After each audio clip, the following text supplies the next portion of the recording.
Ko kolebeke hufanga Fatapu, ko tau hoko ten ke Polokalama no hoko, ko Fusitu'a o Talanga Fakafonua I demokrati fa hoko te palofesa Malakai Koloamatangi. Malo. Malo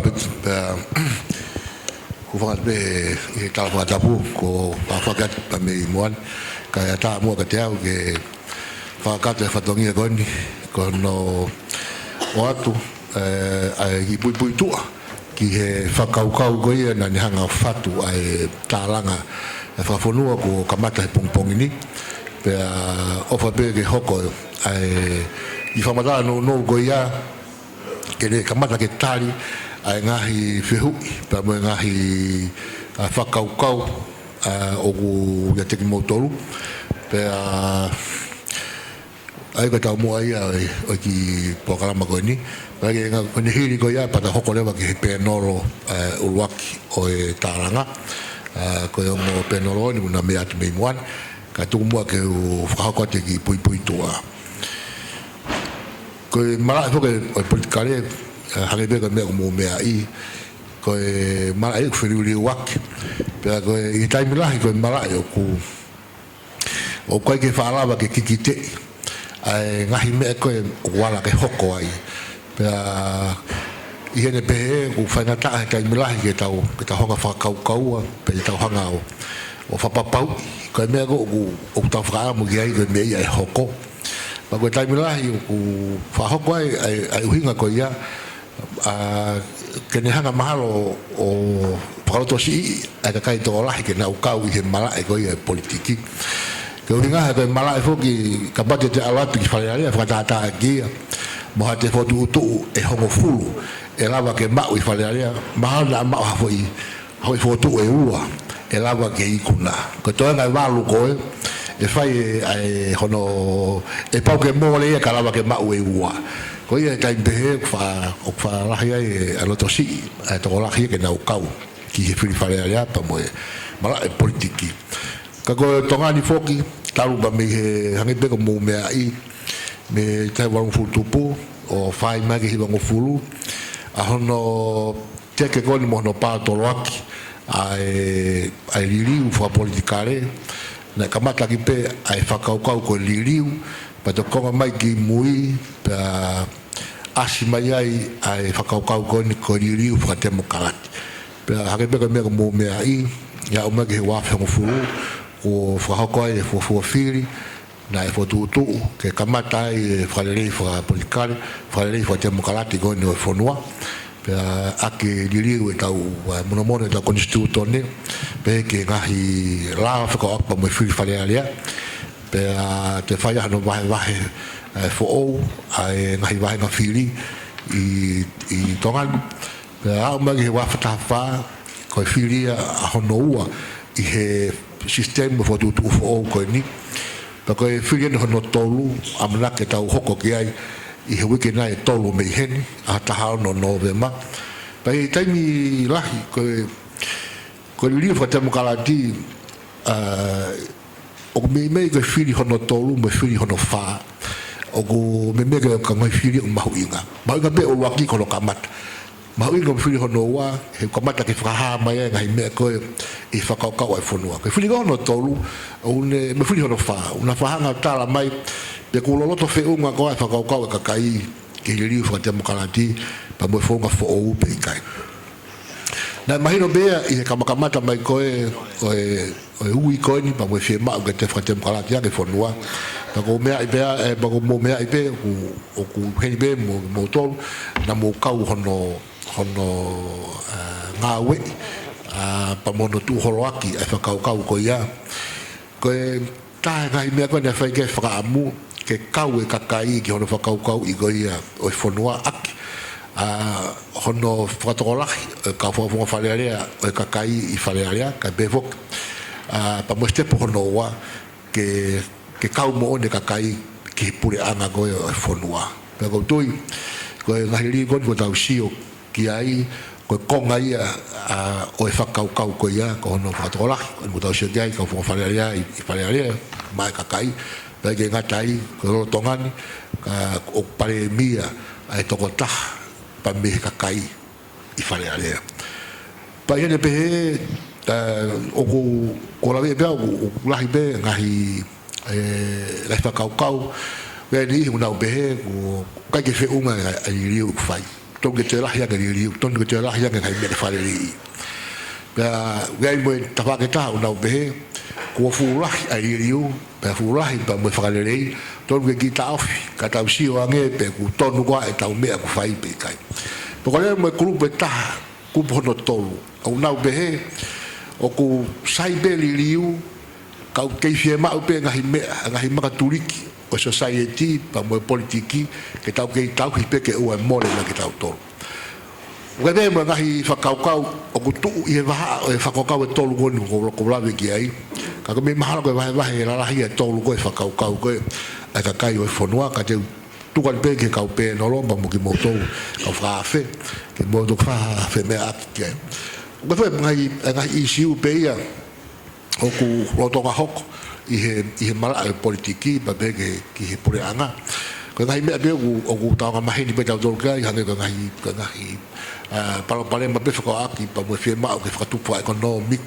fatupu kala ka fonua ko ngai issue ko aki pe mo anga ko malu ai fonua ko no malu ile he ka polisi ka be ke tau malu i fonua ko issue ko aki pe mo me fafonga e goe o ka fine i fale alea pe me ni ku tonu ki ange hana ko i fale alea pe kai pe hage ko ni ko me ku fa ko to Tupou i fonua ni ba ngai fonua ka nga api e Pasifiki ko fe ma go ni ke langa fala kalaka ai ngahi tunga ko wi ai fonua ko fe ma ko i ha fa ka fonga la ke te ma o ha sirini pa ga hu mai ai fonua ko fa fala la pe i ngai to ni ko me muri ai ko ngai isiu pe wa nga maheni be ka tau tolu po le mo ngai isiu ko ngai isiu ku fa pa mo faunga o ka wa isiu ko ni ki ngai mafai ko tu e to ki la ke ka pe no lo mo yang ki ngai mafai ko ni ngai kup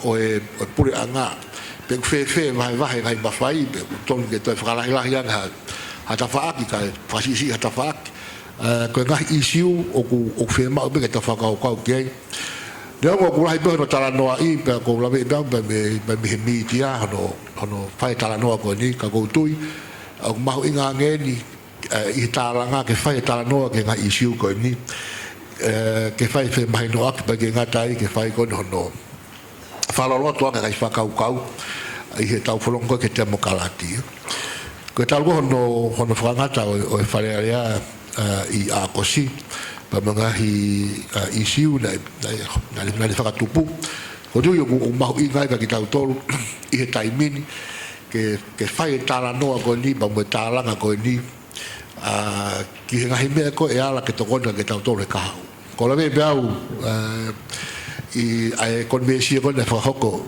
ki te mo kalati ba mo ko distu tone i he tai wa hi wa ko la be fo ko tanga ko e ki pale mia na e kau hono da de taki ai Ngāue ko ia pa ko ia fa malo ka te ko e pale mia e ko tui ko Ngāue ko na fa ko tai wa ta o ne wan ni ma me ai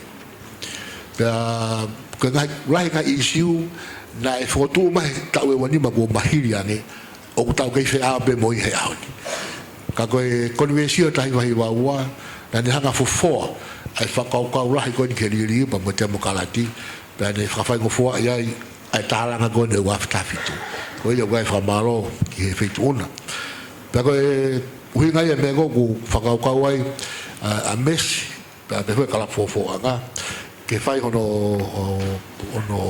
tataki pa ono frahoko ai Talanga go ni o manga dunga i me ala he tolu go ni ta ta mua ni to uaki ke fai ono bakai ta monte siofi ai hala fono ke te mokalati o tau fono ngai tau ha u me fe o tau i fe pa ko tau fono ngai fe ta mo no wa ko hono Talanoa i nga isi go o rotonga hok fa bodikale i he rotonga ni fonoan pa ko tau mo no tolu ko hono whakaukau nga isi go ai ma inga ke fai ke tokanga i rotonga go ni tau campaign ko ni ba mo te free fare alea pa ko tamu ai tolu o fai gay ai tau mo ko o la go fraamu pa mo university ke ma'u koe pa me hiri koe a he tolu koe ni ko no ulu aki ke osa ni koe tau wa'u ki he whalai te o ku te mahino ka ki tau tolu e ka isi koe tau tānoa ki ai aki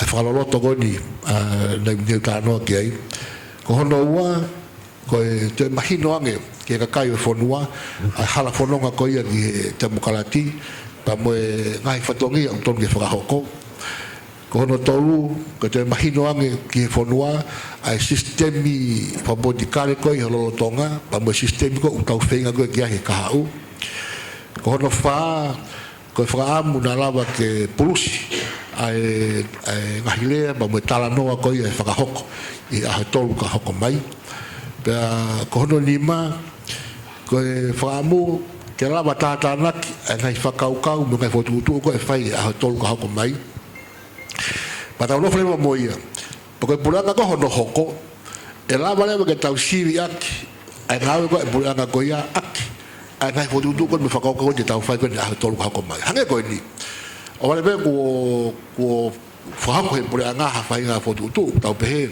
o ku kai ke lelei pada o atu lewa whakaukau koe na whakautu koe a tolu koe ni koe ka tānoa na whai Talanga na Fakafonua na whai na ka whaututu koe me whakaukau a kakai hame u whai ke hei ai whaututu koe o mou whai e purianga pa me whaututu koe me whakaukau koe na whai ke Talanoa koe ni he Talanga ai ko kuinga ke aha no aonga ai Talanga koe ni ke ua e ospe pe hiki pepa pe koe haha no whai ngā whaututu pe awea o tau ka ke tau Ngāue e ke aonga ai Talanga pa ka mefa mui pe ko whaamu ki ai e hoiki ke hoko ai Talanga ko ha mea ko ha whahinga Polokalama o tau hoko atu i he kahau i Tongani tau te whito ke taimi ka uofi ai whiri whalearea ke whai ai Talanoa ko ia pa mon tau si ofi ai ngai i siu ko ni ko tu mo be ke Polokalama ko Polokalama o ku lahi abuta hono ngahi mea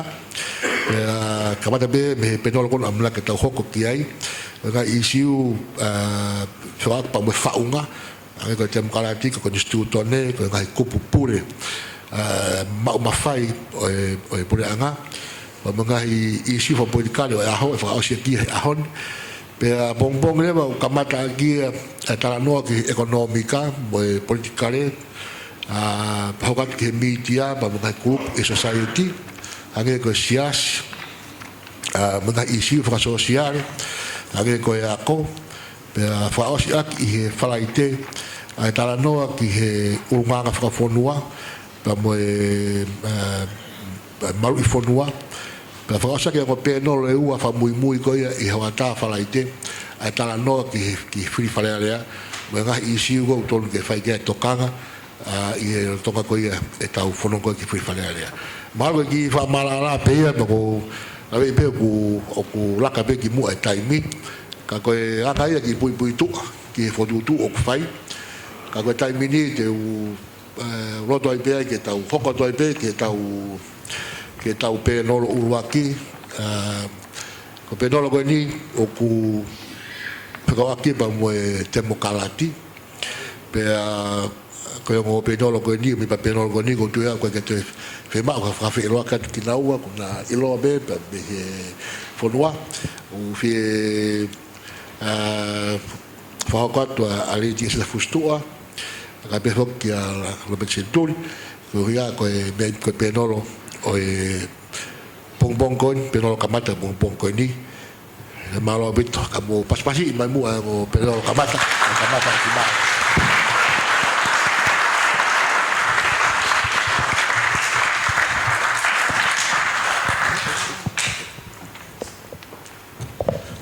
ko fo nga fo ki ku fa ba ke penolo ko fa ba be ai ko penolo en la rea pe para tam pe ka tu pe ke taimi ka tu wang ha taimi la ki he Talanoa ko ia e fai e hiri ai penolo malo bito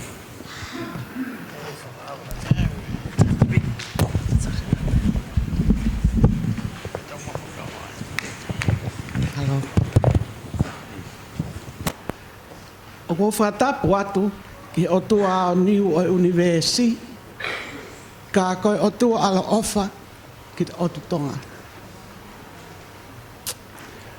Whakatapat kene awhio tama ko kingi Tupou wano, ka e o maata hini ko Kuini na nasi pau uhu.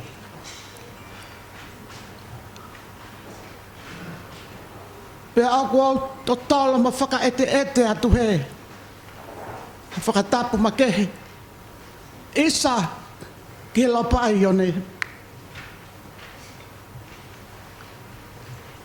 Nane tanu pou.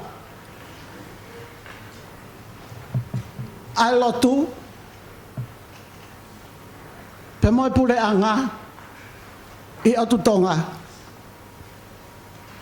Whatapat ke tahine ko Princess Sālote mawhile o pilore tu i tā. Pe moi whare o hamo he ofo. O ko whatapu atu. Ki a uhi tā kapu mo hama tā pūre. Whatapu atu ke kau taura eiki. Kai o maa e kau tangata me kau whiwhine ma tau e o tu Tonga. O ko mo mea I Fā'onelua I ahoni.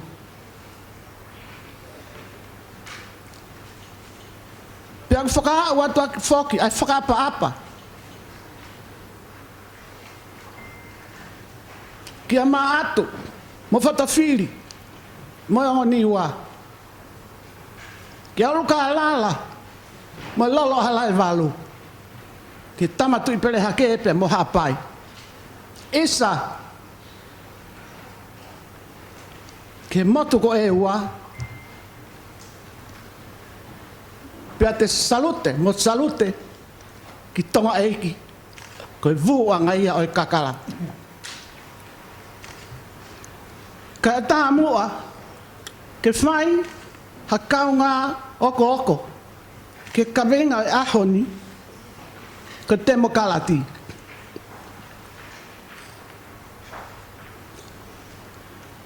Pea ula vei hifu he Polokalama, o ko makamata mo whai leha. Pea kusai pea whai leha. Ka kou pehe, ke tangata ko Palofesa Koloamatangi. It's an odd way of giving priority to a woman. Ke moak whakaili fia e whewhine. Tokota. Kane ongo ia, o tari lele I pe tangata Koloamatangi.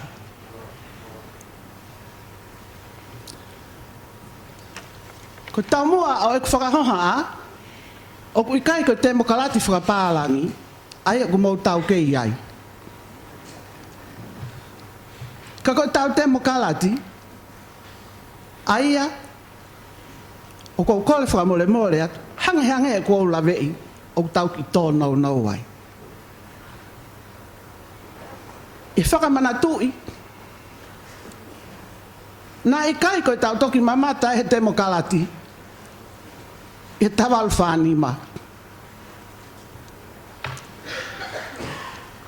O hange koe ko mau mea I, ko ngahi nau o e mea koe nation state, koe oho hono nau, o kuia ene pureanga whakafonua. Ko taimi ko kuia ene pureanga whakafonua, ko ia tene whanau.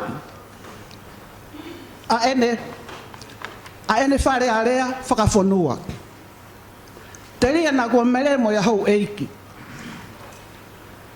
I he tau hiwa ni manoa, nā tau os pureanga whakafonua, mo tui whakafonua. E he taimi tatau, nai os I ai, a e tau sino, o ku ui e kau papālangi koe Parliament whare alea. O ku ui ia, e ho tau tupu anga katoa, a e sino ko ia, koe sino, o nofo a kāinga. Ko hono mā pēna, ko ki tufatu, mo kātaki, o kai ke au e senit e whina motu o I tau ke pāke atu hakopi tata. Ke tō taha kotoa. Ko ngā tanga pe o ku tu whaki atu. Ko whare are a Tonga, ko e nia o mo mea ki ai. Pa ko ikai ko whare are, o ko kai ko whare are whakapolitika are ia. Ko whare are o e nofo a kāinga. Pia nau mea mai ke ilo kawa mo tau mawhakawa. O a re ai, e ngahi mea e whanua. Ka pau te mo mea hifo. Ke mape koe na tau mawhakawa, o ku tu whātu. Ko tonga kotoa i he palani te, ko ho tupu anga eni. O ku tangutu i he alofi o i whanua. Tonga kotoa i he palani te. O ku ke kāwai, o koe ke hanga e koe wharearea koe i he ahoni, ai wharearea koe no kua agirismo Fusitu'a, o ki konga pēi. Koe wharearea koe ane a whi koe ni, mō mea mai ki ai. Nai kātoa e whanua, o nau kaunga i nasi, i hono a rea, mo i whai tūtun e whanua. Pea ko ki nau tōlu koe, ku hao he, o ku ikai koe ola, koe product o a parliamentary election. Ikai, koe product, na whanau i koe Tonga, pia ko ngahi tupu angai. Aia koe whare area eni, o ku au kore atu. O ku au kore atu. Kore ka Koloamatangi. Tokoni mai, he koe ku ongo i, ka ause kuanga ko e ni Koloamatangi, o ku mau tolu ko e nau mea mai. O ku te kai ke rescue, ai tau identity ko e ni, ko ne au hai. Pea huang e ka pau ka whanua na i kolonia. Huang ka pau ka whanua na i kolonia. Ko mea koe ke tau whonu, i he matai tohi kehe, me lalo whanua ki he ata. Kai mole o hatatala, whakaofa. Pea kou kore ai, tau kaunga whetoko ni aki. Ke rescue a tau tala. Ko e tau temo kalati, mo whamole mole ko ngā ke pefo i rea koe, ka aku o whasi. Ko rea to tonu, ko nofo a kāinga, ko sino pūre ia. Ko sino pūre. O a whia e hau e whanua, ko tau mo aia o olo waha. Pea ko e taha, o e mana, o e mape, o e wharearea o e whanua, he ku tau, he te lave i maulalo, ko e wheitu o maulalo koe, o ha ilo kawa pe tau mawhakawa, ko e toua. Mō mea lelei hifo, ko hai o ku he toua i he tau mawhakawa.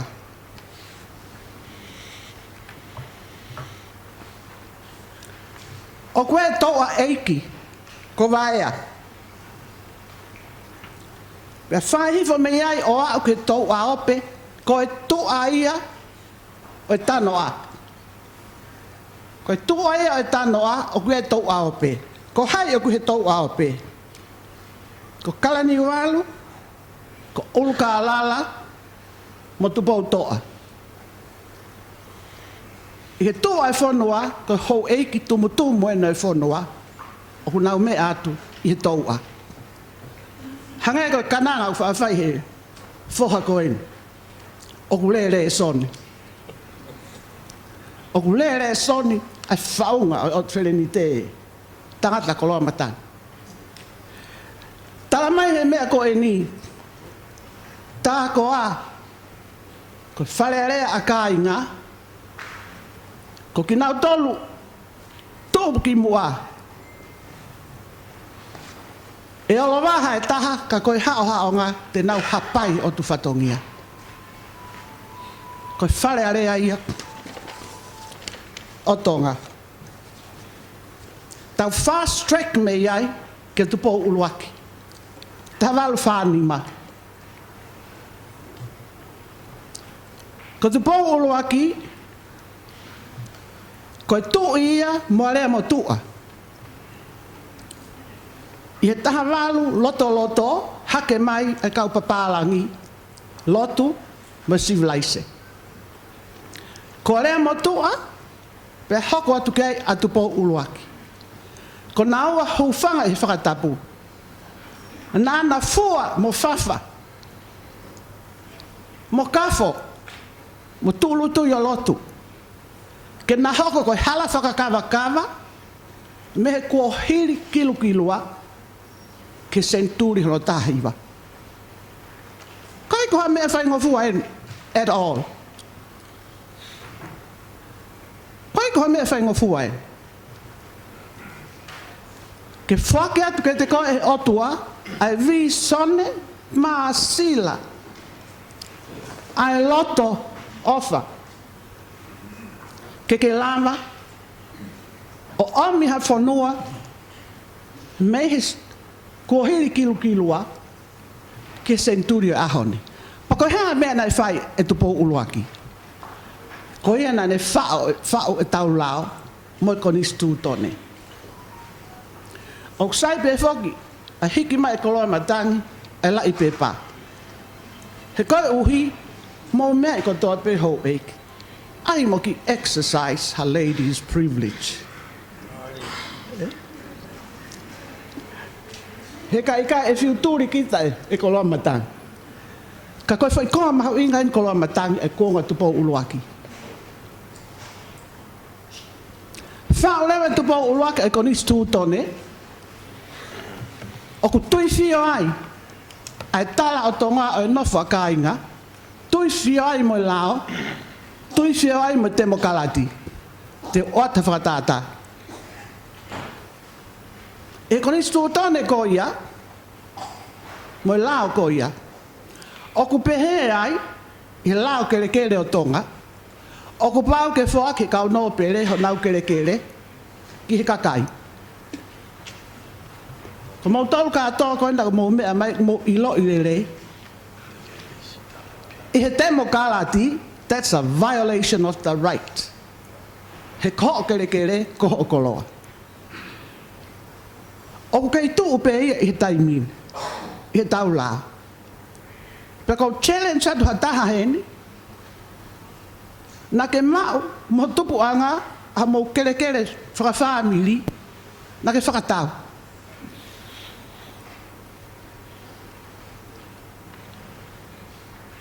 Ke tala mai kau ke te mokalati whakamuri, kau whakatau hau kere. Give me something better. Koe no whakai ngā Tonga, make sense iai. Ai whaki atu, aho kere. Koe hau koe, ke ngahi rights mo mea ko ia. Fuulahi, kei toi fuulahi ki ia.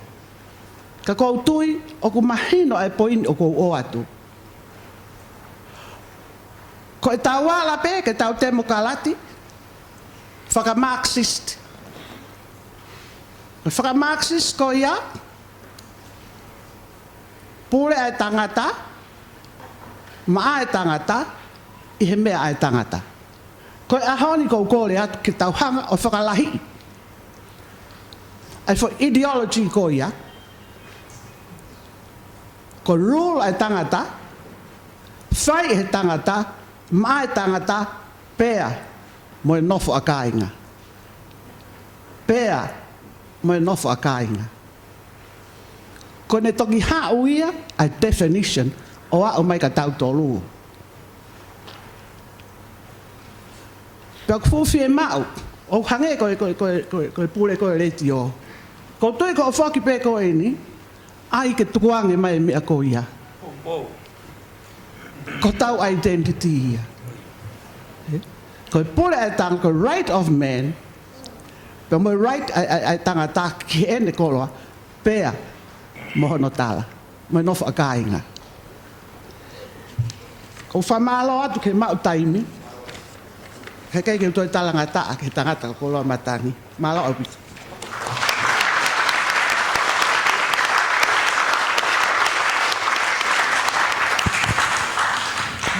Para pito di Eseta. Hoko te beta whaleha.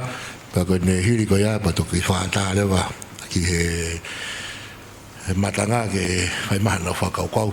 Mo e hui pungai ko me. Mara pito. Tapu mo e utua mahmawhi o kawhio i hatau lotolotonga. Tapu pia mo... Tapu mo e Lady Dowager, Lady Eseta Fusitu'a mo ho week. Tapu pia mo mafua, rutai mo Koloamatapure. Tapu pia mo e paremia o e whanua ka uma e ho week minista. Tapu foki pia mo e i sope o e tae sisi o Polinisia. Ka uma e tau takilotu o e whanua. Pia kou kore ke hufanga pe mua. I he tau whakatapu. Pea moe lotu nai kamata ke tau Polokalama. Kau whakahoko atu. Kau tongia hoku whatongia nai wahe mai. Nai hoko hono veteki ai sino whatemukalati ma alunga taha he whanua he aho uanima koia o a kosi.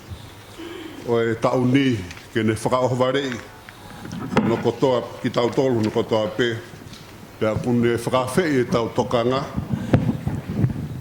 ke tau toe wakawakai i whakalerei ngahi toton tau taha whakatui peko e ngahi personal royal prerogatives o e ne awhio ko e tui o Tonga aia o kui kai ke whakangata-ngata, whakapatonu, e he lao, pia moe konistutone o whanua. Nai hanga he veteki wharearea koia he ahu anima o a kosi, o whakamanatu mai ki he motuani, o awe kumanatu ki he wafi mātolu, moe whenga koia pure anga o e aho koia, eia nei kei eik paremia ia tu i lolotonga, king Tupou ono, ke mono e konistutone o whanua, ke tānaki mai ngā he whakangata fōu e ono, ki he tau ataino e tau rea, pia mo e tau Moimoi, pe whakapāse ngā hilau, whakataha tokoni mo ngā hilau, whakawharearea, ke ta ofia ke newspaper taimi o Tonga, pia ke to e tānaki mai e ngā he whakangata ki he tau ataino koe midia. O ka pau nei whakahoko e veteki koe wharearea he ahua fitu koea o a kosi, o e tauni ki mua i he liriu i he wafe o furu. Na kai ke whai ha ho haa ki ai. He koe uhinga, na e kei me mipa pe e pare mia mo kotoa ho e me mipa ho e ni star o e kabineti i he whakataha tokoni. Biha i he ne pehe ka pauna e veteke wharearea ki mua he wafe o furu, na e mea i pe e pare mia mo e kabineti ai fo i veteke ko ia. Ka i he liriu koe na whakahoko he wafe o furu,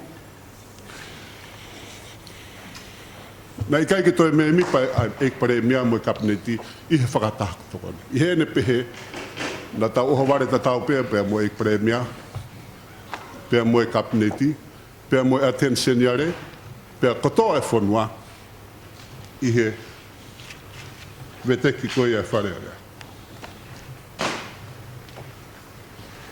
I he wafe hongo fulu ne Moimoi e na whio ai hono mawhai pure, ai konga lahi taha o hono mawhai pure, peko Executive Authority, ki he ekpare mea mo e kabineti. Ka na i kai ke kau ki ai, a hono mawhai, a hono toton, tau taha whakatui ke veteki ai wharearea o Tonga. O ku lakahake, mo wakai mai pe ki he PowerPoint screen, o lakahake e ngahi, lakahake i wani maa e ngahi to tonu tau taha whakatui o ene a whio, o kwhaki e he konistutune, pia mo e lao e whanua. Excuse me.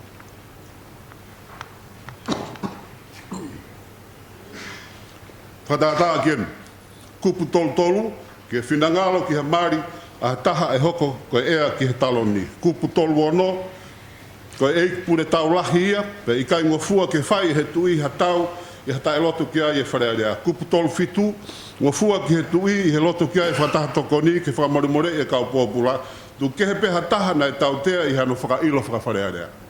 Kupu tolu walu, ngofua ke tui ke whangata wharearea mo whekau ke whai ha whiri fo.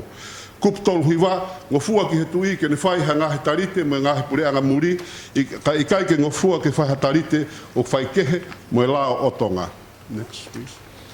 Kupu whātaha, ma whai ke whakamoni huafa ke ngahi lao ko whotu e wharearea. Kupu whāwha, ngofua ke whakanofo e ngahi ngoa whakapaapa, mohono ngahi tofia, mohono ngahi whakailonga whakapaapa. Kupu whaano, ngofua ke whakatua e lao whakakautau ki he whonua kātoa pe ki ha konga e whonua. O kawatu ki ai mo ngahi mohono mawhai o kuange e he ngahi lao kehe kehe. Tu ke hange ko ni stuto de. Hange ko kupu ono e lao ke kautau e ne afio, aia ke ngofua ke ne uiaki e kautau ke tokoni ki he kau mawhai e whonua. Aia na mea nai hoko I he taha ono taha taha. Nai tu tūnia ia sias nima ki he kautau malu ki he kautau e ne afio ke nau tokoni ki he pare mia o e aho ko ia pea mohono pureanga. Pea mo e kupu o wa o e lao ki he pureanga. The Government Act ngofua ke whakanofo eikini Fā'onelua me he hou eikino pere hiri e fuafua whiri ko ia o e wafe honga fulu pea ngatai. Kai ke, o e ngahi whakatata pere honga fulu o e ngahi mawhai o e mehe uanima I anga koe e whakafuafua o e ngahi mawhai o e ne awhio na I kai ke kau I hono Moimoi ki he pare mea pea mo e kapneti I he wafe honga fulu. Next please. O kau I he ngahi mawhai ngahi totonu tau tāina koe ni tau taha whakatui koe ni a ngahi I totonu tau taha whakatui o ku whakangata e he lao. Hange koe ni kupu tolu ono. Mari a taha e hoko io. Mari a taha e hoko koe ea ki he taloni kupu whāwha ke whakanofo ha ngahi ngoa whakanoa pere mo no ngahi tofia. Kupu whāno ke whakatu ha lao whakautau kupu ono koe e lao ke kautau ai ne awhio ai koe nau ke uia ke kautau ai ne awhio ke tokoni ki ha kau mawhai e whanua mo e kupu o ua o e lao e pureanga. Aia ke whakanofo koe ai eikimni whanua me he hou eikino pere hiri pe ai whiri wafe hofuru. Na whakapatonu pe mono koe ai wafe hofuru ke whiri pe koe wafe hofuru. Ka koe onga pureanga hoko ne ua o ke whakanofo pe ai ek ni sta Fā'onelua me nau tolu heu ki nau pere Fā'onelua. Next please. Koe ni hea ne ngahi totonu tau taha whakatui o I kai whakangata whakapatonu e he lao. Kau kauai ai kupu tolu walu mo e kupu Fusitu'a ai koe ia na makatu ngai a hono veteki koe ia o e wharearea. Pea mo e kupu whātaha aia o tafe me ai ai mawhai koe ia e rea whio ke whakamoni huafa ki he ngahi lao e whonua, pea ke toki hoko koe lao o e whonua. Aia kona whakarea koe e kupu whātaha o pehe, koe konga whakausi une pehe, neongo e whakatu he wharearea e ngahi lao, e I kai ke hoko kai oua, ko ai ki ai e he tui hono huawha. Kai ke koe I whakatata e tolu e ngahi mawhai koe ia, ngahi totonu tau taha whakatui, o kui kai whakatangata pat whakapatonu e he lao. Pe koe personal royal prerogatives of His Majesty, which are not limited by the country's laws. Pea kui ai rewa fo I whakatu mono ko ni stutone ke kupu tolu walu, mai kupu fitu aia, koe ni ko asiat koe ni. Pea ko kore pe ke kau pe mua I hono Talanga I, koe uhi pe, koe tokatan ko haa koe ia, I he whonga nai whaia ke veteki koe wharearea I he ahawanima a kosi waftafi. Uruaki, kupu tolu walu, koe mono ani ke whaiki ai. Ke to'o ai kupu irea o hange o kune whinangalo ki ai, ka e tānaki atu e kupu irea koe ni hiri hane whemahino aki mo e pare mea mo e sea o e wharearea. Aia, ko hono whakarea tu fo'ou, koe mantui koe fwoi whakatui pēne aku, o ngofua ki he tui, ke whakataha e wharearea I ha taimi pē, pe ngofua ki a te ia ke whakangata e whakataha, whakataha mo whekau ke toi whiri ha kau whakafonga o e kau nōpere, mo e kakai ke nau hū ki wharearea, hiri ha ane whemahino aki, mo e pare mea, mo e sea o e wharearea. Pea koe mono koe ke kupu ua, fitu konga si iwa, koe whakatu'u, ke tānaki atu, ai kupu i rea hiri hane whemahino aki mo e pare mea mo sea wharearea, ki he kupu lolo tonga. Aia, koe kupu whaou koe ia, o koe whakatu'u atu, hiri hono mono, e whakarea pehen o ngofua ki he tui, i hane whinangalo ke veteki a wharearea, i ha taimi pe whekau ke whakahoka whiri whaou, hiri hane whemahino aki, mo e pare mea, mo e sea o e wharearea.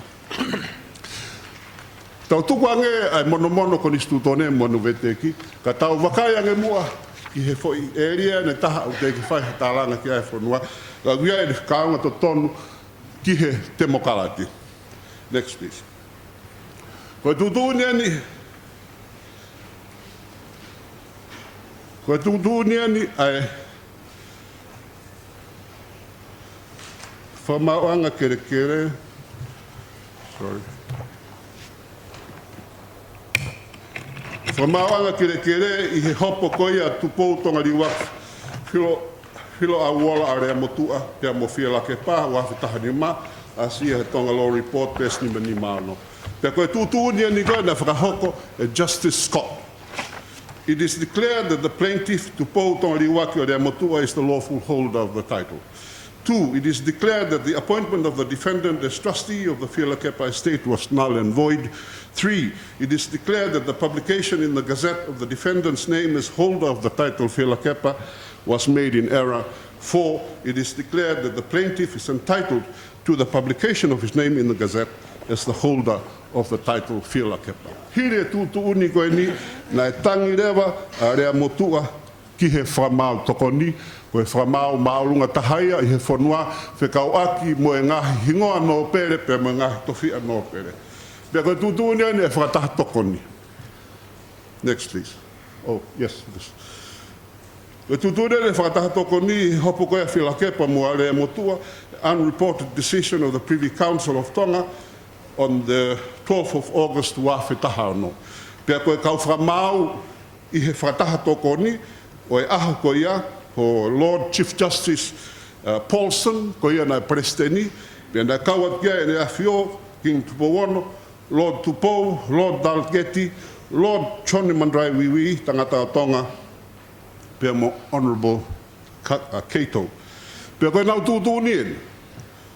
Accordingly, we see no reason to interfere with the judgment of Justice Scott, that the respondent is the eldest legitimate son of the late Taulupe, and in the words of Section 38, subsection 1 of the Land Act, is the lawful successor to the late Baron Whelakepa. Therefore, this appeal should be dismissed with cost to the respondent. We endorse expressly Justice Scott's declarations 1 to 4, aini tau lau ki ai, I has a PowerPoint ki mua on page 19 of his judgment. Next. Koe whehu I rewa ki he kaha au. O ku te eki ke whakahoko e tutuuni koe ni e whakataha tokoni, ke whakatatau ki he Talanoa o kou whanonga ai, e kai ke whahaririu ia ki he tutuuni koe ia ne makatuunga I hopon. Pe koe whehu I rewa eni ki he kahau o e demokalati I tongani. O ku maolunga ange nai a ene a whio tapu moia I he konistu tone, lao mo e whamau anga o e whanua. O ko whawhia ke tau talanga ai fo I whehu I koe ni malo apitu.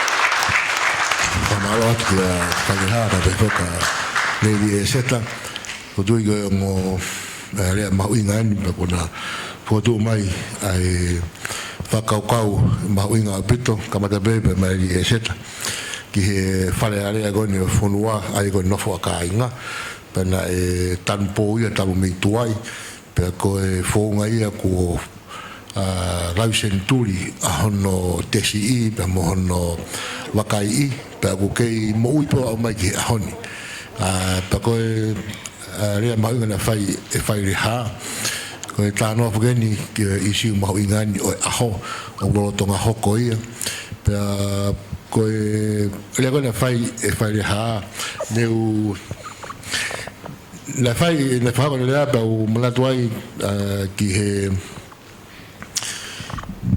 hono ki he pepana e fa hoko e tala ko Professor Kai Pauls i he na bebo de pepa tai hi ba wa ko mesio na ne lave ton wai ki he kupu ko nistone ma ta mo kupu to taha e kupu ko e kristutone motua o ia ai fa kau ko ni ka ko te le a fa le ha ko te awe manatu ki fa na fa e Kai Pauls fa akipa mo mo mafai na pehe o ku ihe na fiata pa mo kage ko le ai ko fa na fa hoko ko tu kwate fa na mari ko ni ko ya ke tau tolu e miniti e wanoa nai ke fai ai hano talanga ngai fa kau ma inga ko ni ko o atu e di eseta ka pe foka fai ha tu atu ki he hoeki me ka kai fonua fai maha fa kau ki he ngahi poni mau inga gon ko tau ko mo me mai ki ai malo Ora pa vengo a sione mo fis o fai a ko ia pia ko Tonga International Academy o e fita e ni wakai oh e hui to ko aki ko ta bom me fe e na la ke ia toka demo Lady Fusitu'a. Pero Fusitu'a ne dava ni mana lava ki ai. Ko hauria tamu to ne bills of rights at Tupou Britannia. Tahan ba pila. Manya. Te omai e ga Amerika tafi figuana. E omre he loea a Tupou aqui na Australia, foi de tal que conheci o Tony por Ngāue ou Hawaii. Sa, quando o ferro na kamata mai ai fiton ko ni na whanau mai mu o fakataha o Polokalama ki he Westminster model. Hange ke te au na ia mani o ngai tau ki mo fere. He Westminster model o tu e Kuini a tui tapaki ko wharearea pule a rifu e minister e a rifu ki he tau civil servants pe to kakai mo tau mo mea e Polokalama Britannia ko anga e Latu o kai ki a me pere tonga o tau arma ton pe me he komunista ki he kakai ai na nge te au da ki he me Westminster model pa te mo ki whaka marahau me ko ia ai na la ke a princess a civil servants ma inga civil servants ko higo na pa te na tu e baha da ministra me kakai o na omo e na fatongia ke kakai ke fai Verenga no fatungia ka hoa e fai taianga. Whihua no tolu. Koe ha o tanga o me ai komunista i he kabineti ka na tolu mea i wharearea. Tutuone konstitutone ke ma wahe ai wahe tolu e koreanga koe lao, whaulao, pea mo executive kabineti. Ka me ai ka kabineti ai ka executive ia ka na to me i wharearea ai o ia conflict of interest amai he Tongatapu ka pa te ke tau ka o tua e rua te ke ria ke o tua e ta kabineti o whiua te mo to o wheha mo o tua koe kabineti e koe kakai koe ai koe na whae awa ai koe wharearea ngatai maro malo bit ai fewi kataki ko na ngalo bege ke whamahino atu ai ta fewi be fa no ko inga ka lahi whakamari ke whai ke Talanoa to mea lahi pe kai mea mau inga pe pe to kon me foke ke kautari wheui ke mahino mea ko ai ku amana ke nautari ko ki hulu pe tonu ke wai tani nai ka konu whakot tu ka ke pe nolo ko wheui e ko whai ke po ha mo lau ke malo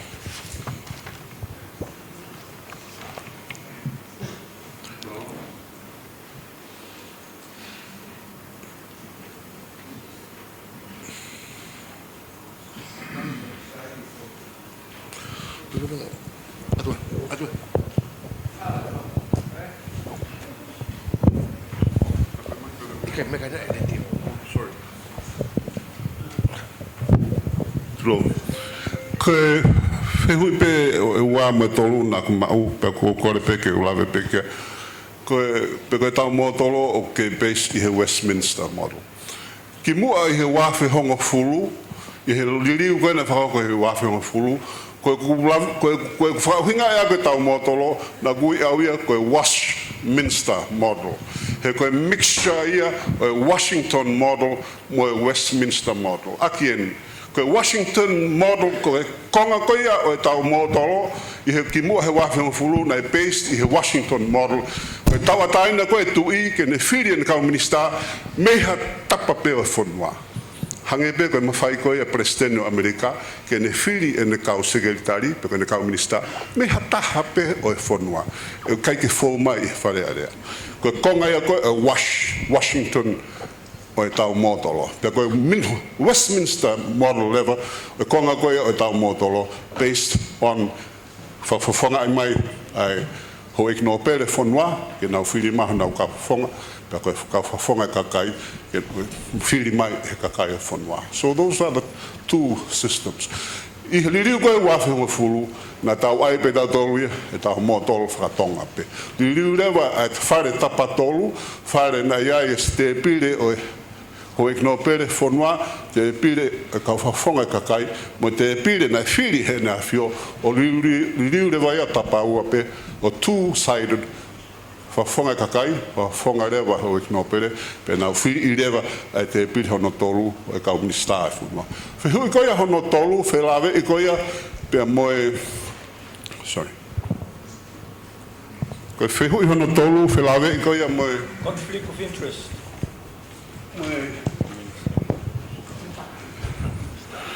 Io, pe koe hā o kunau me mipa he kabineti pe nā toi me mipa he wharearea.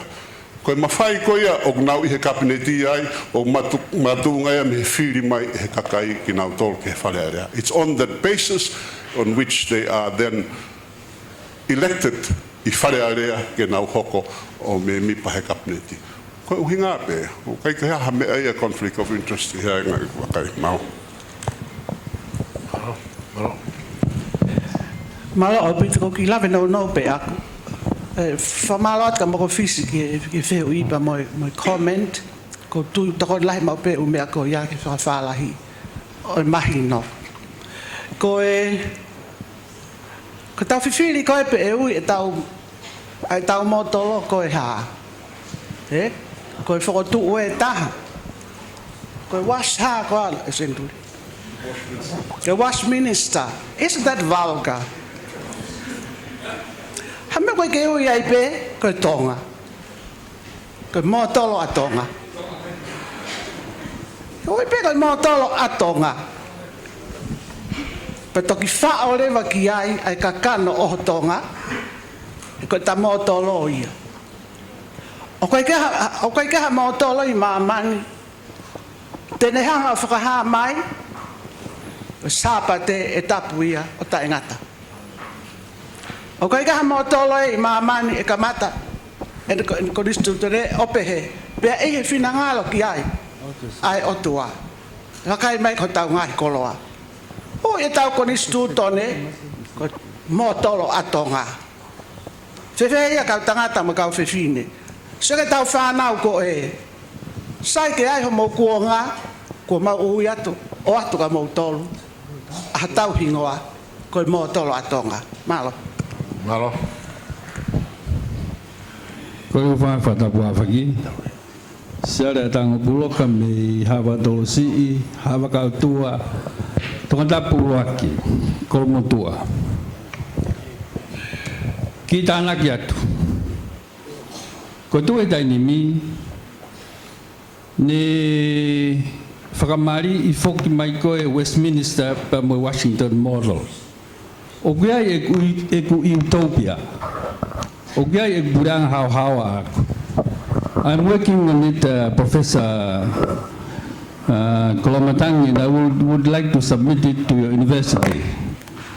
A paper on the 3 stages of government, as well as a 4th stage, which is a funnel. Right now, the 3 stages, number 1, which is the executive, number 2, which is the legislative, number 3 is the judiciary, and number 4 is the executive. Right now, the American system, parliamentary system, in checking the work and all the officials of branch 1 and branch 3. So my move is if His Majesty would submit all his loads to be approved by the Legislative Assembly, submit his ambassadors to be approved by the Legislative Assembly, and also the judges. This is the American system. The president could elect anybody from America and put them through the Congress for approval, final approval, and then they will work from there. Aya koe mlau mari aya o fe pure aki mo tau aki pure. Fokotu mai mene afio ai ene kau Ngāue o omi o tari e wharearea. Koe tau aki pure ia. Koe mea ko aratu koe ki ai whakaukau e motu a 4 koe ni me he whakatua niu. Koe stage 4 ia. Koe stage 4 ia. Koe pure hano whaa ia. Pak mon bea futa ia. Ku hoko ia ri fuka ki e whereo ko o hapai. Koe pure hano whaa ia. Aia koe whono ia. Kene check ai Ngāue ai hoek paremia mo hoek minister. Koe uhi ka pau whai wharearea I me. Pea sune, palearea ia o checks homo Ngāue. Ka wai ka tamakona uke whakotu. Tai aha kontureki, tai tuaki. Ka wai mo ka tamakona uke katoua. E ilo ia he whono. He koe tau tei vai e tau ki lepa. Whakaofa. Ka lere pe hango katoua ia mani maua ni matolu. O spei tau e tahai ko osi. Pa tau tangutoha, whiha ngaki. O whakautua mea kunu ko kore atu. Aia ko kuhinga, introduce lau maria o whepure aki, pea osi ko ia, ka lava ke tau ngā unu ki he pure anga, hau-haua. Ok, thank you. Koe maria whae ko kore atu. Ke tau alpe mua ke whihui, pea moe area ko whae Talanoa. Ka ko campaigni ke tau toki whai a taimi ke. Ko le ia toko wha Moimoi, ko maro. Ko atu ke penoro, ko haha mo komenika ka hoko atu koe me whiu e tahame. Ka ta koe kia ula velahi aku ke mea aku mea kia sare tāongo. Ka koe mea pe o kou whakatoka ngai. Wangai ko analyse ko ni a Lopeti. E ko tau analyse ko hangai ka te ko tau Talanoa ko ki he liliu. Ko tau wa ureva ki tui. Ko Talanoa e tu. Sai pe. Ka ko fie lave ipe. O ko pa ko tau Talanoa I pa mai mafai o pare mia. O ko mafai pe ko ka pa ko tau Talanoa ki he structure e pure anga.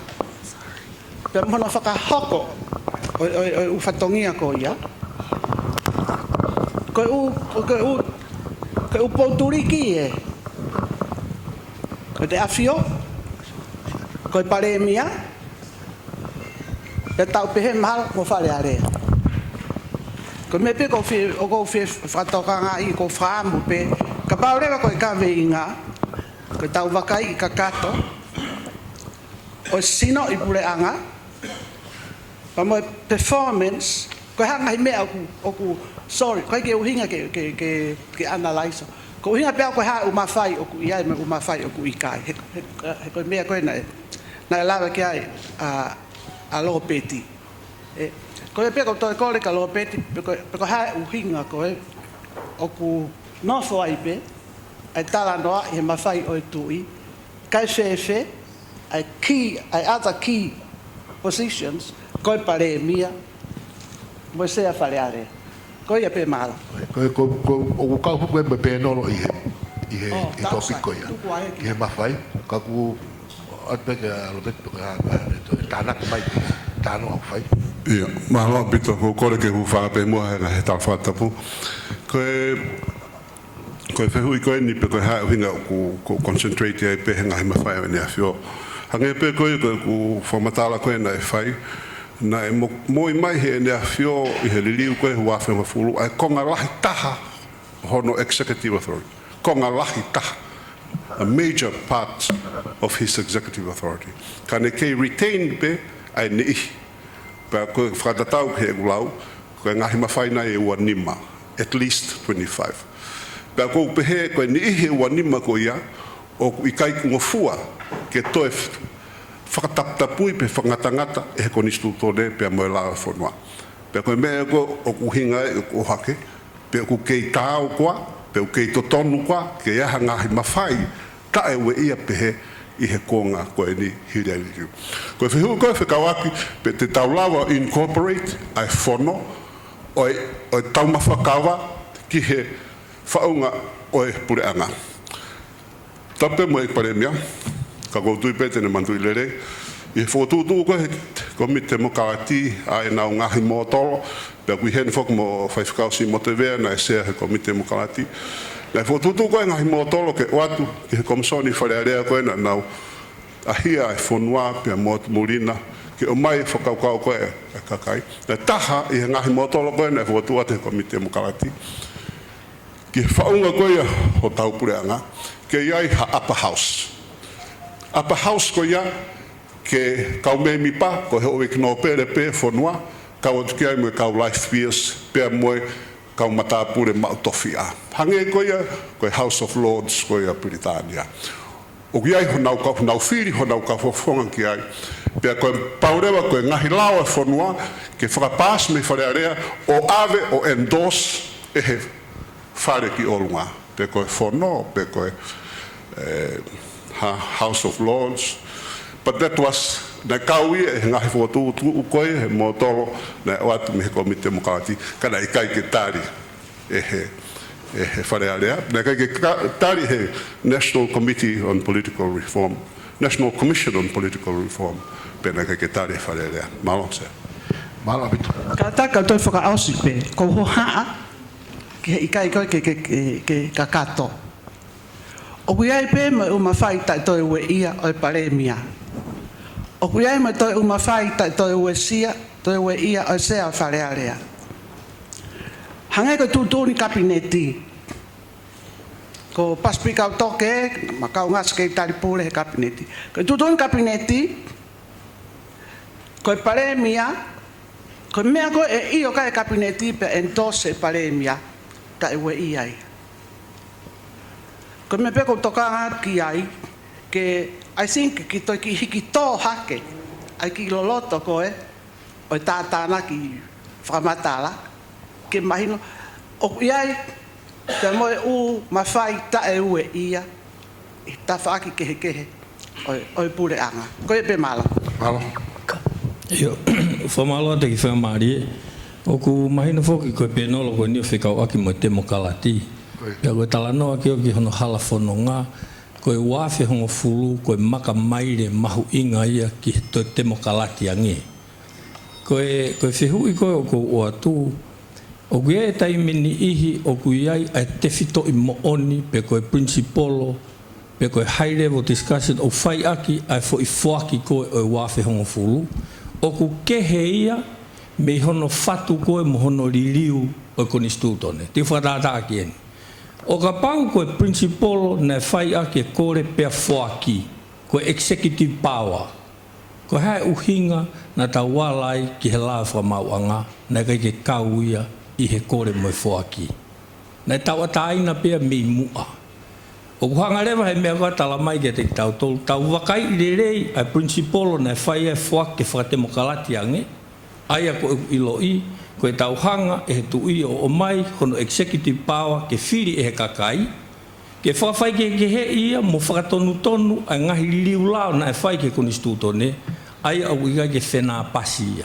He kai ke whakatonu tonu mai ki he liliu ko whai konistutone e whaki na e whai. Ke whakatonu tonu ti te la ki he mea na e whaki mai ke te tautoru. Aia ko kore a ko kore ke tau talanoa mahino ange ki he mea ko ia. Ki tau sio ange ke foi maka maire alunga koeni o te mokalati. Ki he whaki na e whai pe moi liliu whakonistutone ke tau sio ange ke malo. Malo. Te ki ko le atuanga te koe a risi ta mo pea ki toko ni mai anke. I wha ma ala e whehu I koe. Malo.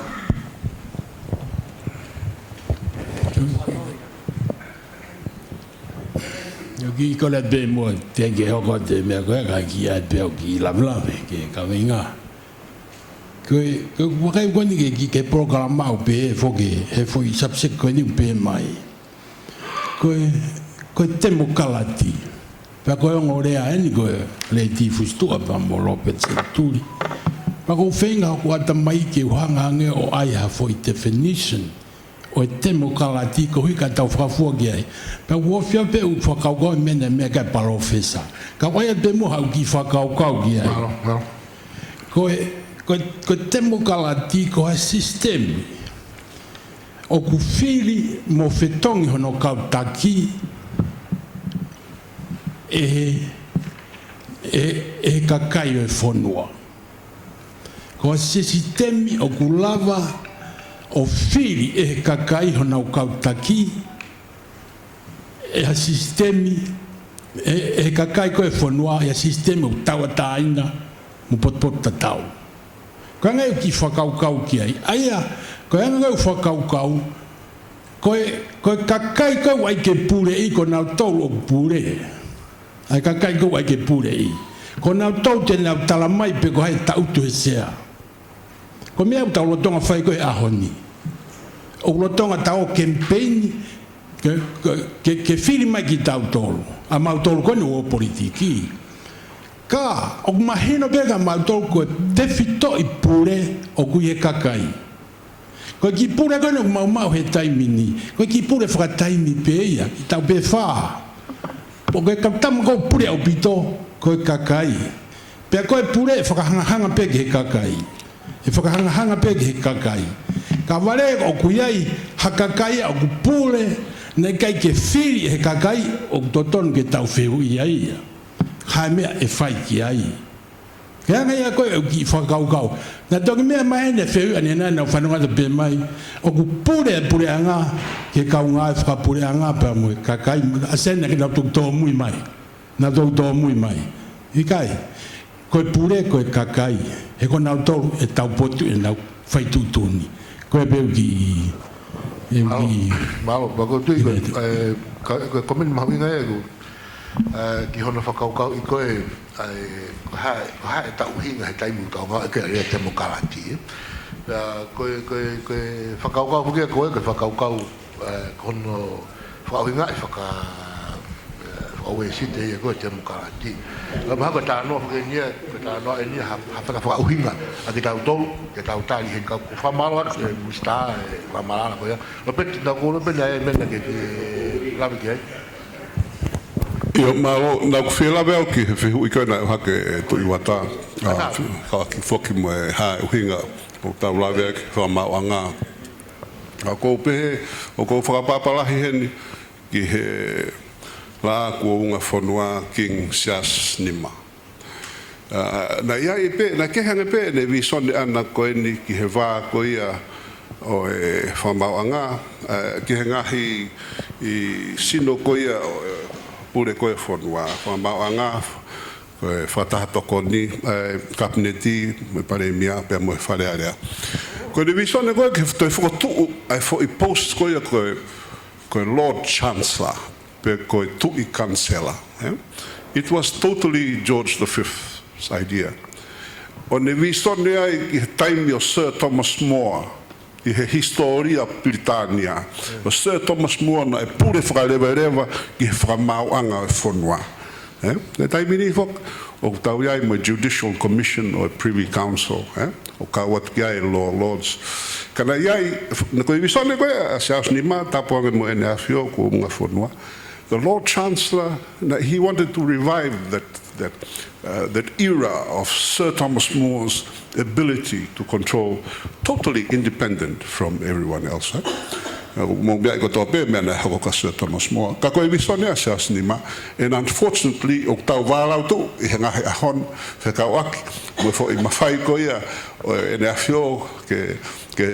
Fotu aten señale pe mo ka framau pe mo commission of policy, but all this was part of George V's vision of his government, and unfortunately we are not able to continue.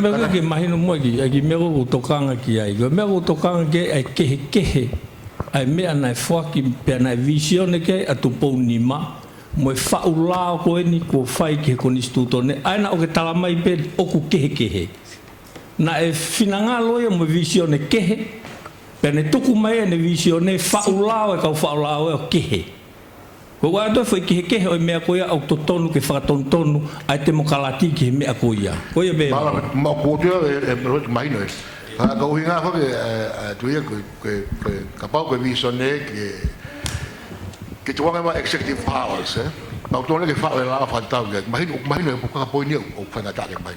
On connaît muitos kata. Tu vois que fakamaali gani que se funua ne osikoya, parce que adore fakamaali ko mo me que te re ma que. Moimoi ko Kuini. Oui, Moimoi. Kada que ai mo roki takai mo office que os, parce que ate fakamaali faka osikoya o se se ko ni ka ko.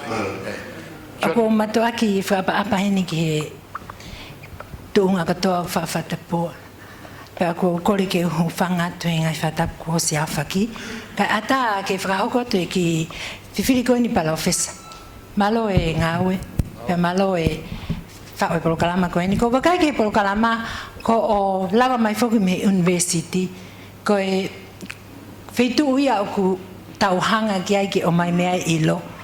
Ka ko bakai ke Polokalama ko ni ku ke hanga ui mai ho e ke fonua mai ik pare mia ma ka minister pake lava mai mo ko mo ka Ngāue o foi Talanoa atata pe ke fa'unga pure anga ko demokalati pe a wai fifili pe fe nai ha to fa'unga pure anga ke na e o lava ni nai ko fama opo anga ko ni ke amanaki ke ma o fo yola nima pa ko yola fo Moimoi ko hange ka tau ku ke pehe ke ai ha fa hinga whakailonga o tau tuunga he ahoni ke tau Ngāue ki ai o sivi ki ai tuunga i he tau e whānai pe koe whiha ka hoko mai. O kosi ai whakailonga pehe ia o Ngāue e demokalati. Ki mua paulele mai ko waka hake ke patseti o e wanota hatolumo e wanota hawha. Ka pau te wakai ki ai.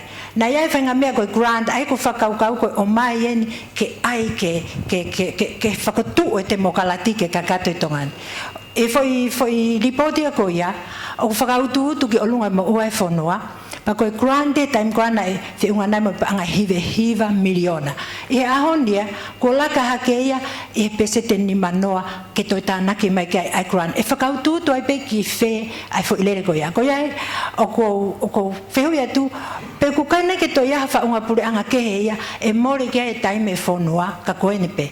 Ko whia he wakai ke viviri mai ai a lady Fusitu'a, pe moi kalafi ko moi mape ko ni. Ko ku wakai pe ke uhingoa ko ngoa fu mawhana lahi. He ko wakai ke demokalati mo tau tānoa ke whaunga, talanoa ki he ngahi sistemi, talanoa ke process, moi lao, moi ha. O kwa ngai kau tau whikolo ake foi tuko ia. Ka koe tuko ko ni ai foi ngahi hingo ia koe, ko osi ongo ia fu ofa lahi i foi tuko e. Ko kai ke keisi au ko whaile haa ko tangata me he demokalati, ko usi atau ko matapure ave e hala ko kukainga mo ala mea pehe.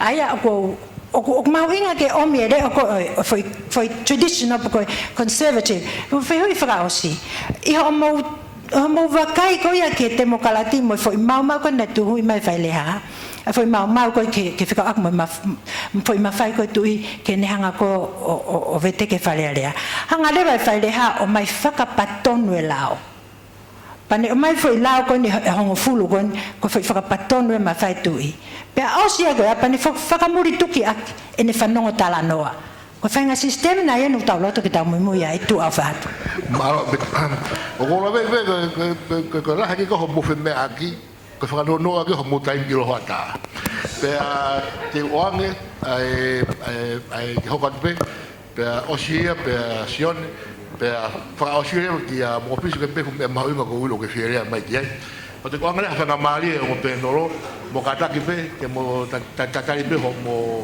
mo tari ki he ngahi komen ko nika ai ke fa a fa tu wa ka tau ma tu le ki he ilo hota malo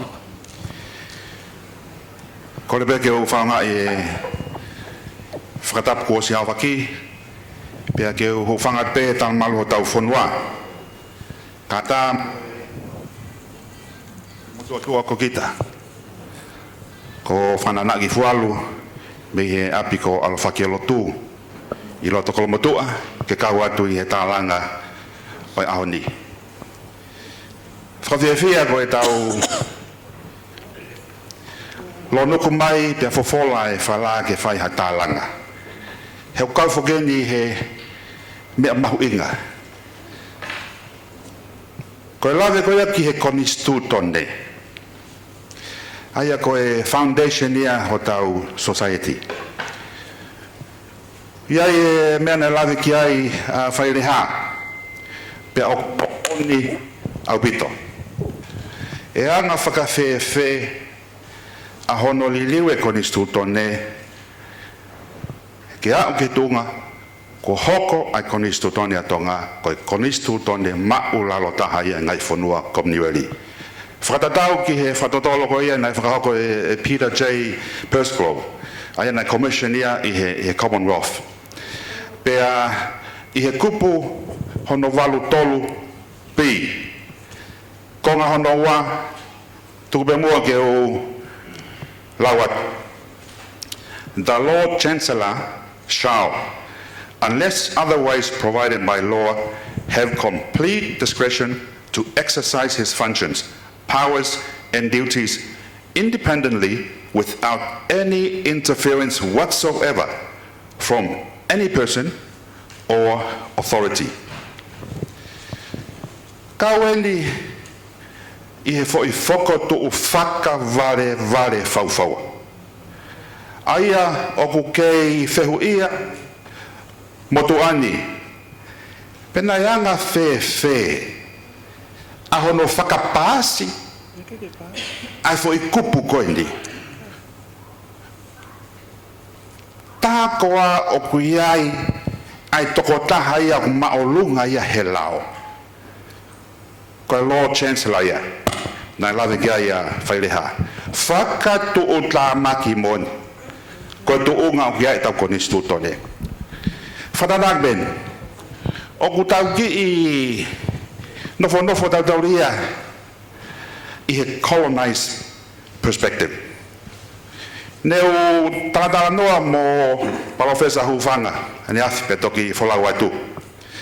Pena ne vahe mai e mahu inga ko ia ke iai ha hybrid model o ku tau puke mai e tau ngahi mea lelei kau ai e tuk whanua konistu tone mo e whare o Tupou. Puke mai e ngahi mea lelei o whakamari mo e sistem gwen whakawesite. Aia oku iai e tokanga lahi ia pena e anga whe a hono to'o ki tuku ai kupua ni ma. Koe eki pare miani e ua ko nei mau e whakamari e. Ke whakawhehui. Pe koe hana e uhinga nei to'o ai kupua ni ma. Ka koe mea pango kai beke iai ha mea i he ongo pare mia koe ni a uhinga. Ka tuku beke ke ulau atu. Kupua ni mai ni ai konisto tone Tupou i he tawalfinima. It shall not be lawful for anyone who has committed a great crime, such as treason, murder, theft, bribery, perjury, forgery, embezzlement, or a like crime, for him to hold any position in the government of Tonga. Hoi magainga, mea whakairi whia moani kono to'o, ai kupuia pone fufulu ake loto ipu. Whakadagen, anga whakawhewhe ke haupe hatahaia ko ha FBI convict o Ngāue i he wharearea Tonga. Ko e uhe ngaia o kulanga i ke hū mai hani i pehe, he kua to'o, ai kupua ni maia. Waipe ai lawe ke ai kupua tolu ka kuna natula ke heke hepe. Ko hono fufulu lo to ipu o ku whaage kupua ni ma. Eik palemia o ku mau he motuani a whapapa ke whituna. He neu whakawhehu ia a whituna i he kupu ni i ho me ange ki he whanua i Kuini i he tau gosi. Aia e hoi makainga e malawa be ke tau longolongo a be dolo o se tau ni pe hokot ke tau fo'o. Ka tau whakafoki mua ai mahu inga ke malui ai konistu tone. Malo. Malo mafua e whainga maari e. Ko ingoe motuani ko sione tu Talanga Fakafonua. Pea te Ngāue be te ki ofisi whalao i Nusila. Pea te heki mai ni ki tongani o whae Ngāue heni. Ko e isi u koe ni na e ohake koe ni e Lopeti ko e isi u mahu i ngau pitoia. Ko e tutuni koe ia he whataha tokoni i he lao na e hala a e fotu koe ia ki e hingoa fiela ke pā. Pea tangi le vaia ki he whataha tokoni pea koe whakataha tokoni na ne confirm pe, ne affirm pe a tutuni koe a whamawanga lahi. Koe wheheu i lewa. Pea koe me lewa na e ok mahino, ok whai tutuni a whakataha tokoni, ka ok ikai ke lava o whakahoko. Koe foi i siu ia koe o hake koe i e whehu i koe ni. Ka paurewa o kuikai ke lava ke whakahoko ai tutuni ai Privy Council pe koe whataha toko ni. O maaulunga nge nai ai tutuni koe ai ne awhio e ne whiri koe ai whiela kepa i e taimini ke hoko atu pe ia. Ka kua mahino tutuni a koe ai whataha toko ni he lao. Ko mea beku mahino mai ka ki tautolu o iai ai paloparema o ku hoko i he whai tutuni ko ia ka koe ke lava ke whakahoko. Ka koe tari koe ki he whehu i o tari ki ai i kai. O ki kai ke maa o lunga a ene a whio i he lao. He koe lao o nehanga whakahoko ia ke hoko ki he taloni. Ko e ku whakaukau mo ku whakotuu atu ki he whataha e kini. O ku iai ai whepaki. Whepaki ai ulunganga whakafonua pia mo tutu ni koe o e lao. Ko tau ulunganga whakafonua ai kauno pere mo no whiri ki nau tolu koe tutu uni e ai lao ko tohi he konistu tone. Pa koe kore atu ki he penolo. E lava nai ke whakamā wahe. O tau ulunganga whakafonua ke oua e ai legality pe koe enforcement of law. Kai tuange be ke tau ataina i he tawhaki ke whai ki ai au tau ulunganga whakafonua kai oua e lava ke na whakataha ki na ua pe mo tutu ni koe ai lao. Koe a koe whehu ia koe atu ki he penolo pe malawa ke whamā wahe ai ulunganga whakafonua me he law enforcement. Malo o pito, Professor. Malo pito. ai ko ngai komenie me ngai feui le toki ke wangi ha ko penolo e movis ke ate se ko to no ma au ke re ma ke me ko na pa ko ni fa o si ko e ta pa ura ka o ke mo fa ma ye ke ka u e mo penolo ke na fa ta la fa ka ko ko definition to na ha ke nai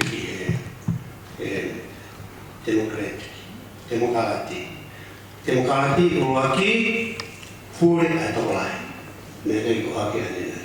Pure atau lain, ayah hamanya, kau itu tosi, marginalize nato, aku kau awam nato. Kau perlu kau kau hingai, kau demokrati kau pure atau lain, majority rule.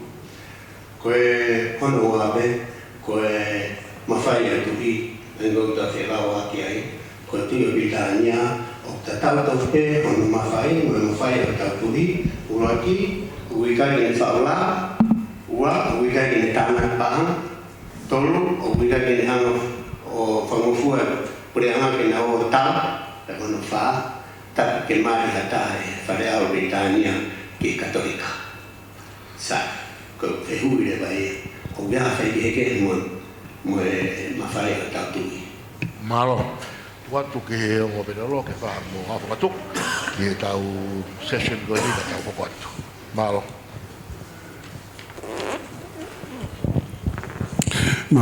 ko fa malo hani ki he ka fe ui kono ka to ko lave pe ki he fe ui ko na mai Fusitu'a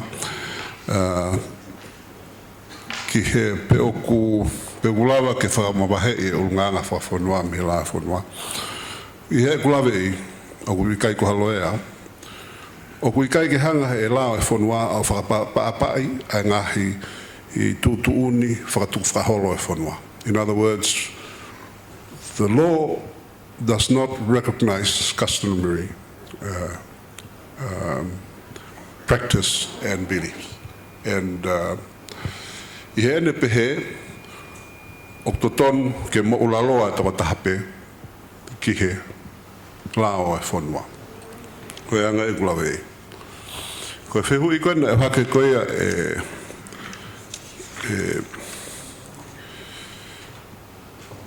e Kennedy, whakawaki koe mo e Lord Chancellor, pena e anga whewe hono tāri koe a fo I kupu koe ni. Koe e anga koe gulawe I koe mo koe ia o whinangalo sias ni maa. Koe uhinga ia nei mahatu ngai koe hono tari. Pea kono o to'o koe a kupu anima, o kui kai ke haku lawe iki ai, pe nei hae uhinga nei to'o ai kupu koe ni, ai a koe nei disqualify ai ki nau tolu, nei mo ua I he ngahi hia kawai tari sonema mea. Kana o kui ai pe ngahi liriu pe he I he ngahi fonua a koe a Eseta, ko uhi pe ko e patoloaki ko ia totonu e tangata ki he ngahi totonu ke he kau I hono pure I koe o ia pe ko e guanga pe gulawe I ka ko anga pe kuhu ko ia me litia me whafonga kantiteiti ko ia me he wahenga Tongatapu ua wha o ko Io kono moni no ngā ke ngahi whatata whapatonu koe me he ngahi mawhai o ene awhio. Ka koe mea koe ni koe ki he pe koe hae uhinga o ku te ke whakahoko ai tūtū ni koe e whakataha toko ni I he hopo koe ni ki he hingoa hoi ki no pere. Koe anga pe ia ngahi I Talanoa koe he taimi koe o tau nofu ai koe he whakapo uri pe koe mea ia koe e hoko ki ai hange pe koe ni kono fai koe hono veteki koe wharearea na tau nofu kotoa pe he whakapouri pe na lahe whanki Talanoa la sasala. Malo. Malo au pito ko mo ngepe ko mo mea mai ko ngalahi o u mea nai whai kai mea aki ko atu e Lopeti. Ka koe toka ngai whakaos koe a moko fisi ki whakawhihoa naki koe a Demokrate a Britania pea mo Tonga ni koe ulo aki koe u whakawhihoa naki pehe O ku e no aonga pa to ia no tai aonga. He ko ne ko fekau I ko atama I Tonga. Ko me ai ke kaka ki ai. Ko kaka ko o a ko ki ai mo Britania ku ke sai. O ko fa fetai o ko I loi. O alu hake. Ai kakai poto o Tonga I ahoni. O ke fifili pe ke o me no Tonga ke kau he Talanoa. Ke fa osi e me na lave ko ki ai a mo ko fisi ngai mafai ko e tu Britania. O ku kau I hona mafai ai veteki o falealea. Ko tain fa osi na Ngāue aki ai na exercise I Australia. Mana kai ke exercise e tui kana exercise e ko vana Australia aia o faki kai mafai o tui. Pero na exercise en on hanga reva o veteke pure anga a ko fuitla. Ikai ki hanga ko Tonga ni ki tapu ni ko mafai tama ko ni Ngāue aki pe ki tapu pe a faleale and the rest stays as is. Ko veteki ko na fai ko I Australia ko veteki osi. O faleale pe mo paremia pe oskoia pe fai leva ai fili for all. Ai ko fili for all ko ia ai ko fai a leipa ko fuitla. Ka ko Fraser mi fai taha. Ai na osko pe fai fili pe na enormous victory a Fraser mo ne fai. Ai ko fakakato atu pe ai me na lave ke mo ko fisi. Ko taha e ngahi mawhai ko e kalauni malo au pita.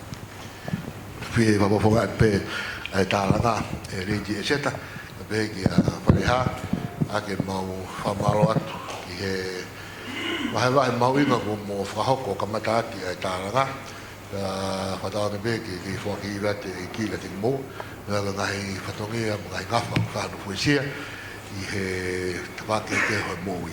Ukataki whaha ke tau honga ia e tau paspas I hongo peto